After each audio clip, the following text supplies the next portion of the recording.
السلام علیکم محترم ناظرین و سامعین، ڈاکٹر یاسمین طارق کی طرف سے خوش آمدید۔ آپ دیکھ رہے ہیں نور چراغ انسائکلوپیڈیا آف قرآن پاک، چیپٹر نمبر 82، سورۃ الانفطار۔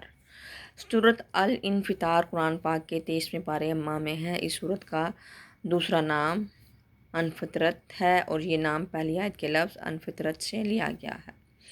الانفطار کے لغوی معنی پھٹنا یا پھٹ جانا کے ہیں۔ سورۃ الانفطار کا موضوع کیا ہے؟ اس سورت کا موضوع قیامت کا منظر ہے۔ اس میں آسمان کے پھٹ جانے کا ذکر ہے۔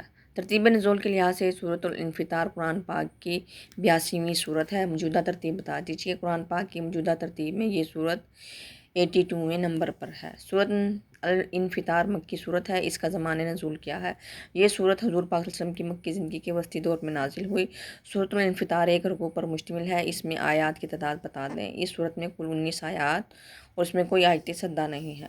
سورۃ الانفطار میں کتنے کلمات اور کتنے حروف ہیں؟ اس سورت میں 80 کلمات اور 334 حروف ہیں۔ سورۃ الانفطار کی وجہ تسمیہ کیا ہے؟ انفطار کے معنی پھٹ جانا۔ پہلی ہی آیت میں انفطرت کا لفظ آیا ہے جس کے معنی ہے پھٹ جانے کا، پھٹ جائے گا۔ انفطار اس کا مصدر ہے، مطلب یہ ہے کہ وہ سورت جس میں آسمان کے پھٹ جانے کا ذکر ہے۔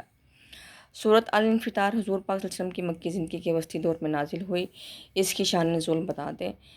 منکرین قیامت کے سامنے نقشہ قیامت بتانے اور انسان کو رب کریم سے غفلت کا احساس دلانے اور قیامت کی ہولناکی سے خبردار کرنے کے لیے یہ سورت نازل ہوئی۔ ویڈیو کو لائک، شیئر اور سبسکرائب کریں۔ اپنی قیمتی رائے سے آگاہ کیجیے گا۔ اللہ حافظ۔